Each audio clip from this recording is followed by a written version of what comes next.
साथियों हम चले तुमसे होके जुदा, अलविदा अलविदा अलविदा अलविदा। साथियों हम चले तुमसे होके जुदा, अलविदा अलविदा अलविदा अलविदा। साथ रहते थे हम, साथ पढ़ते थे हम, एक गुलशन में परवाना जैसे थे हम। साथ रहते थे हम, साथ पढ़ते थे हम, एक गुलशन में परवाना जैसे थे हम। क्या खबर थी हमें ऐसा दिन आएगा, साथियों से जुदा हमको कर जाएगा। क्या खबर थी हमें ऐसा दिन आएगा, साथियों से जुदा हमको कर जाएगा।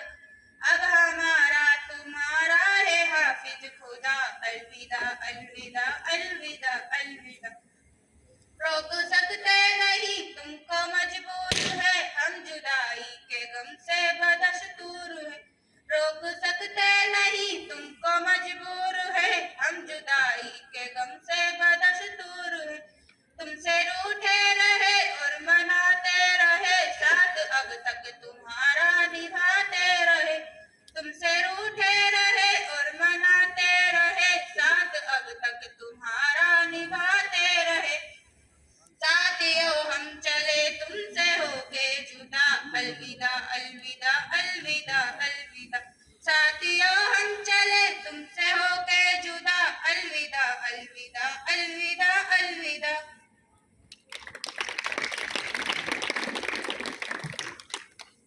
बहुत अच्छी प्रस्तुति थी। और 10वीं क्लास वालों के लिए 9वीं क्लास से विदाई क्यों करती है? वो इसलिए करती है क्योंकि जो 10th क्लास है वो उनसे सीनियर होती है, ताकि वो अपने छोटे भाइयों को, छोटी बहनों को सही तरीका और सही रास्ता दिखला सके, सही पथ प्रदर्शित करवा सके। इसलिए 9th क्लास जो है वो 10th क्लास की विदाई करती है। और अब इसी के साथ मैं हमारे ग्रामवासी, बहुत कर्मठ और ईमानदार व्यक्तित्व के धनी और हमारे यहाँ के महात्मा गांधी विद्यालय के जो व्याख्याता हैं और जो वर्तमान में प्रिंसिपल के पद को भी संभाल रहे हैं, मैं स्वागत करता हूं श्रीमान देवकी नंदन जी का। वो आए और बच्चों की प्रोत्साहित करते हुए, मैं इनके सामने थोड़ा हेजिटेट हो जाता है तो इस वजह से बोल नहीं पा रहा हूँ, क्योंकि पढ़ाया है सर ने और सम्मान करता हूं बहुत ज्यादा। तो आइए सर, स्वागत है आपका।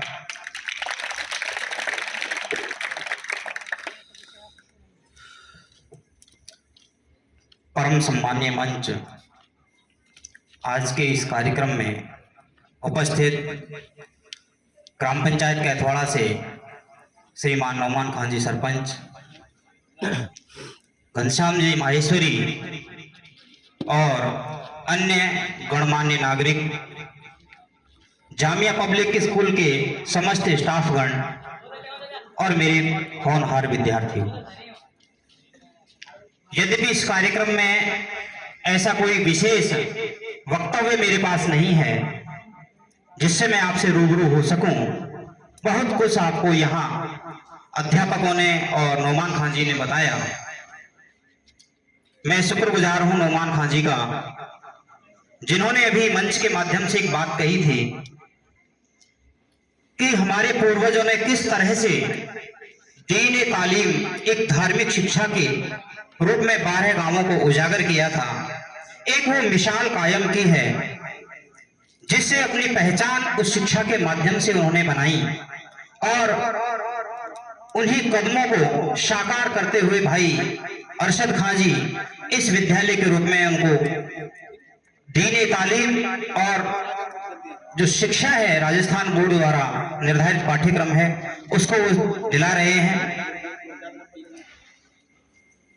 इतिहास के बारे में आपको अवगत कराया कि इब्राहिम लोदी जो लगभग 1400 वर्ष के दौरान थे, कि हमें उस इतिहास से कुछ सीखना चाहिए, हमें उस इतिहास के पन्नों में जाना चाहिए कि आखिर हम क्या थे और हमारा अस्तित्व किस तरह से था।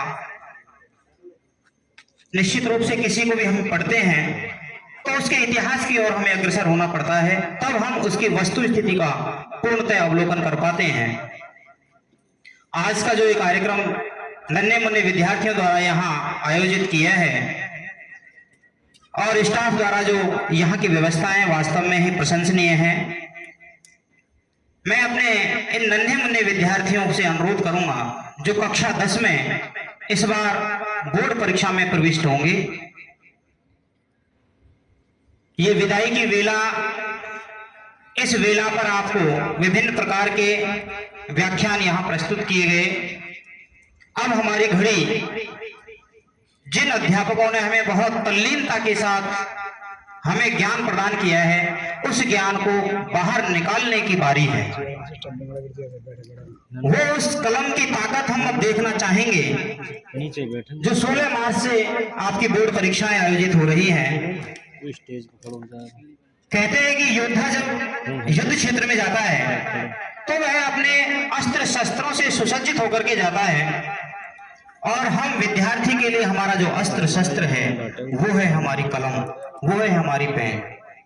तो निश्चित रूप से हमारे भीतर भरा हुआ ज्ञान, गुरुजियों के द्वारा दी गई शिक्षा, उस शिक्षा को हम अपने पेन के सहारे किस तरह कलमबद्ध करेंगे, उस परीक्षा के दौरान ये देखना है।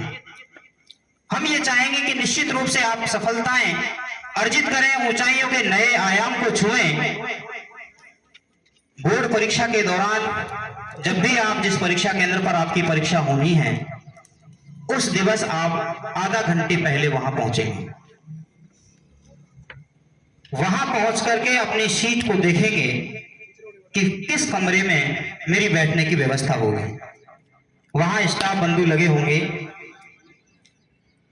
ऐसा मैं इसलिए कह रहा हूं, लगभग मुझे 7 वर्ष यहाँ इस विद्यालय में हुए हैं और मैं अतिरिक्त केंद्राधीक्षक के रूप में यहाँ कार्य कर रहा हूँ। देखने में पाया जाता है कि अधिकांश विद्यार्थी उस समय के बाद आते हैं, और समय के बाद आते हैं तब उनमें जो आत्मविश्वास है वो डगमगा जाता है, धैर्य जवाब दे जाता है कि पता नहीं कौन से कमरे में है, कहाँ जाऊं, क्या करूं। इस तरह से हड़बड़ी उनमें देखने को मिलती है, और जिसका असर उसके परीक्षा की उत्तर पुस्तिका में जो लिखना चाह रहा था वो विस्मृत हो जाता है, भूल जाता है। तो मैं आपसे यही गुजारिश करूंगा कि आप समय का विशेष ध्यान रखें, समय से आधा घंटा पहले उस परीक्षा केंद्र पर पहुंचें अपने अभिभावकों के साथ, जैसी भी आपकी व्यवस्थाएं हैं, और परीक्षा कक्ष में बैठ करके अपने इर्द गिर्द जहां आपकी सीटें लगी हैं उस सीट के इर्द गिर्द आपको यह अवलोकन करना है कि कहीं मेरे आसपास कोई पर्चा, कोई कागज तो नहीं है। कहीं ऐसा ना हो कि मैं फ्लाइंग जब आए उसके हत्थे चढ़ जाऊं। तो इस तरह की व्यवस्थाएं आपको अपने इर्द गिर्द भी आपको देख लेनी है, ताकि हम शांतिपूर्ण अपनी परीक्षा को दे सकें। समय का विशेष ध्यान रखना है। आपके गुरुजनों ने बताया होगा जो हमारा परीक्षा का समय है वो फिक्स है, उसमें अपन कम और ज्यादा नहीं कर सकते। तो उस समय में हमें सभी प्रश्नों को हल करना है।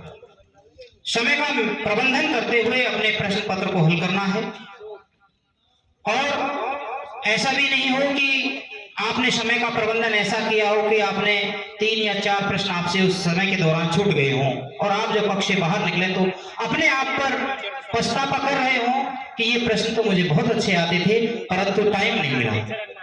तो यहाँ हमें उन प्रश्न पत्रों की संख्या, अपनी लेखन शक्ति और समय का मैनेजमेंट, इन सभी में समन्वय करते हुए कार्य करना है, ताकि हम अधिक से अधिक अच्छा और अच्छे शब्दों के माध्यम से उस प्रश्न पत्र के उत्तरों को उस कॉपी में उकेर सकें, लिख सकें।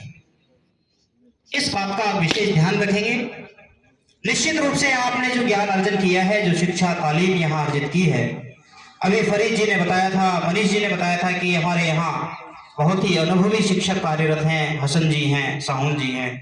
आप फरीद जी 2010 से यहाँ अपनी अलग अलग विद्यालयों में गणित विषय के रूप में शिक्षण करा रहे हैं, तो प्रशंसनीय है। निश्चित रूप से कबीर जी ने भी कहा है, गुरु के संदर्भ में जो बातें कही हैं निश्चित रूप से वो यहाँ बयां की है इन्होंने। खूब धकेलियां एक आध उपरंत।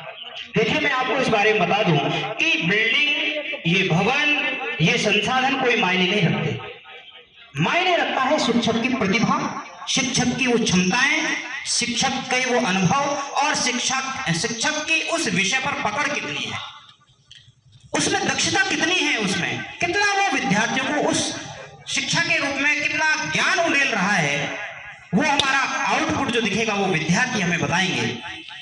तो निश्चित रूप से ऐसे शिक्षक से ही हमें तालीम लेनी चाहिए जो हमें कुछ योग्य बना सके, कुछ हमारे जो मंजिलें जो हमने तय। मैं बहुत बहुत आभारी हूँ इस विद्यालय परिवार का, जिन्होंने मुझे यहाँ आमंत्रित कर मुझे इस मंच पर आने का मौका दिया। बहुत बहुत धन्यवाद, आभार।